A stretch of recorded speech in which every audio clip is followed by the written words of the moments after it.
Hey, this is Steve Keys here with Keller Williams Capital District. We're here with another episode of Hey, How's the Market? This week we are taking a look at Schenectady County. This is the week of January 13th to January 19th of 2024. So last week we were seeing a little bit of a bounce back in most of the counties that we're looking at.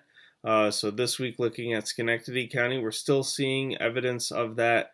We're not seeing it across all the counties, but more than half of them are showing that they're still in this little bit of recovery mode, that activity is back up.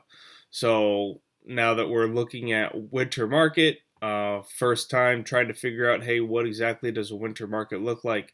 So far, what it looks like, getting the indication is things slow down, and for the holidays, people going into the holiday coma, activity drops off a lot. But now that the holidays are over, activity seems to be picking back up, or at least holding steady for the most part. Now, some of the less active counties are not showing that much of a dramatic kickback, but it could be coming for them. So as the weeks progress, we'll see how that unfolds. So looking here at the numbers for Schenectady County, for total active properties, we've got Schenectady School District in first place with 64 properties, Niskayuna School District in second place with 36 properties. Total active properties on the market was 159 for Schenectady County.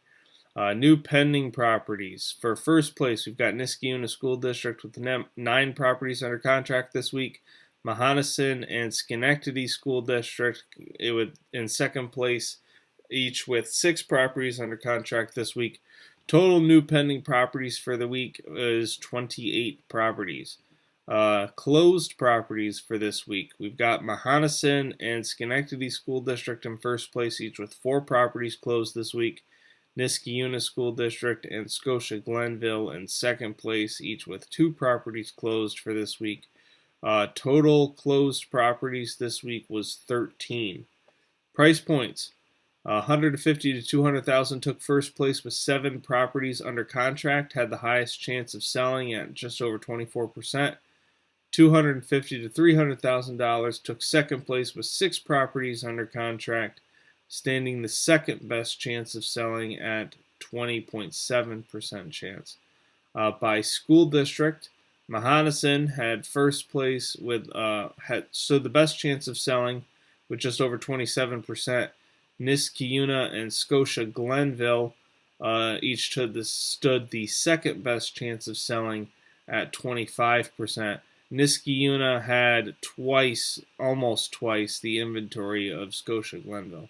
So Niskayuna a little more impressive on that aspect.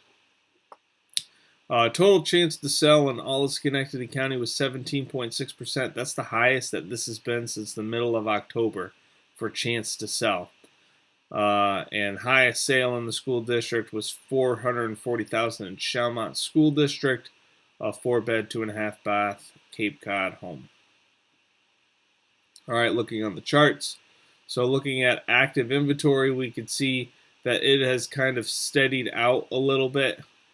So Schenectady County was the least drastic of the changes when we're looking at these. Lots of other counties started high, came real down, spiked up a lot, and they've been dropping a lot in the winter market. We're still seeing that general trend here.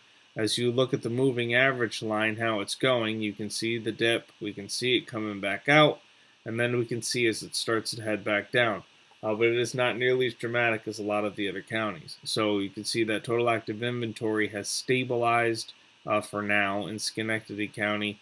Expired and canceled properties, we are below average, higher than it's been, but you could see that we have come down a little bit, and we've kind of, I don't know if I'd call that stabled out, but we're below the linear average where it would expect to be.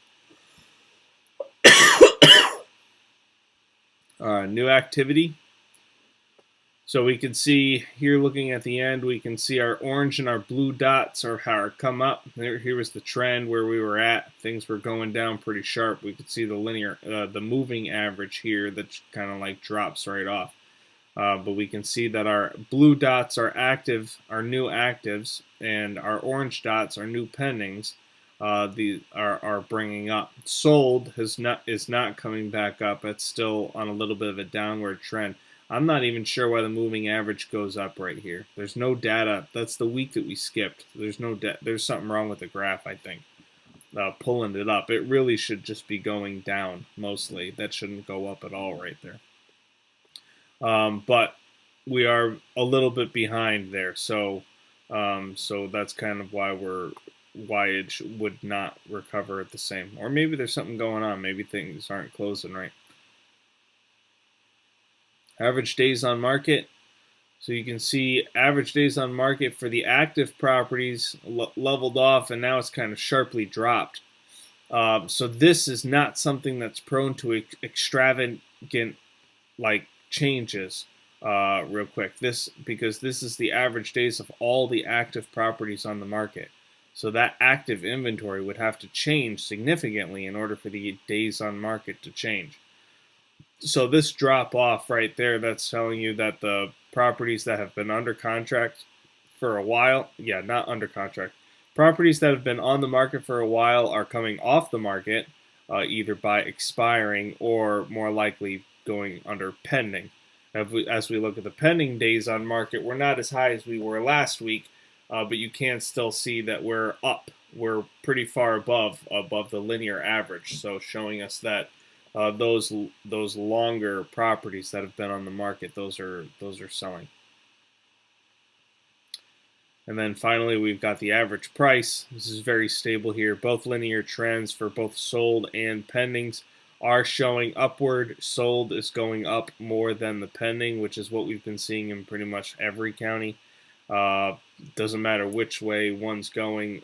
Sold is always is increasing greater than the pending. Some of the pendings are going down, but sold, I don't think I've seen sold go down in any of the counties so far. And it is going up more than the pending price. But our last dots here, our pending is right where it would expect to be. It's right on the line. Our sold is a little bit below the linear average, but not by much. So, all right, so that's that. So that has been this week's episode. Thank you for joining me, and please tune in again next week as we answer the question, hey, how's the market? Bye-bye for now.